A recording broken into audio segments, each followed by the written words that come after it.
एक वैभवशाली राज्य था जहां धन, ऐश्वर्य और सम्मान की कोई कमी नहीं थी। पर इस स्वर्णिम महल में एक ऐसी पीड़ा छिपी थी जिसे कोई नहीं देख पाता था। राजा और रानी संतानहीन थे और यही उनके जीवन का सबसे बड़ा दुख था। एक दिन राज्य की धूल भरी सड़कों से होकर एक रहस्यमयी साधु दरबार की ओर बढ़ा। उसकी आंखों में अद्भुत तेज था, मानो वो साधारण मनुष्य न हो। रानी ने अपने हृदय की पीड़ा के साथ अंतिम दान दिया। हाथ में बस कुछ चावल थे, पर आंखों में वर्षों का दुख समाया था। साधु ने भिक्षा स्वीकार की और झोली से दिव्य भस्म निकाली।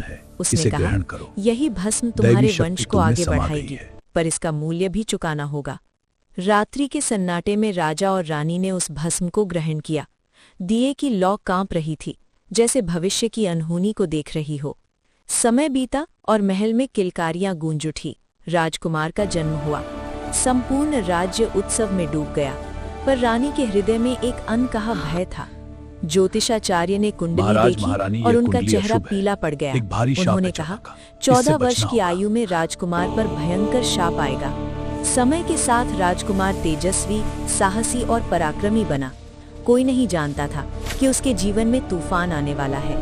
एक दिन युवराज ने पिता से यात्रा की अनुमति मांगी। राजा का हृदय कांप उठा, पर पुत्र को रोक भी ना सके।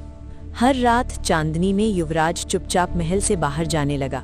ये रहस्य अब गहराने लगा था। रानी सब समझ रही थी, पर सत्य जानने का साहस नहीं कर पा रही थी।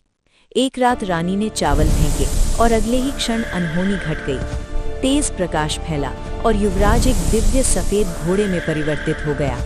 घोड़ा बिजली की गति से महल से दूर भाग गया। रानी स्तब्ध रह गई। सुबह होते ही महल शोक में डूब गया।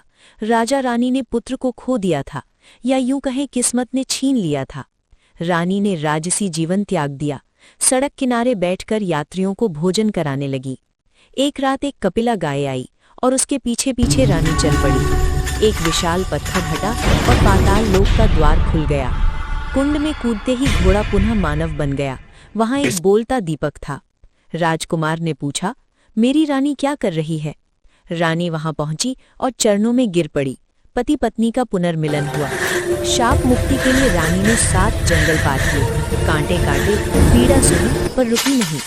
सूर्यदेव ने प्रकट हुए और दाहिना घोड़ा प्रदान किया।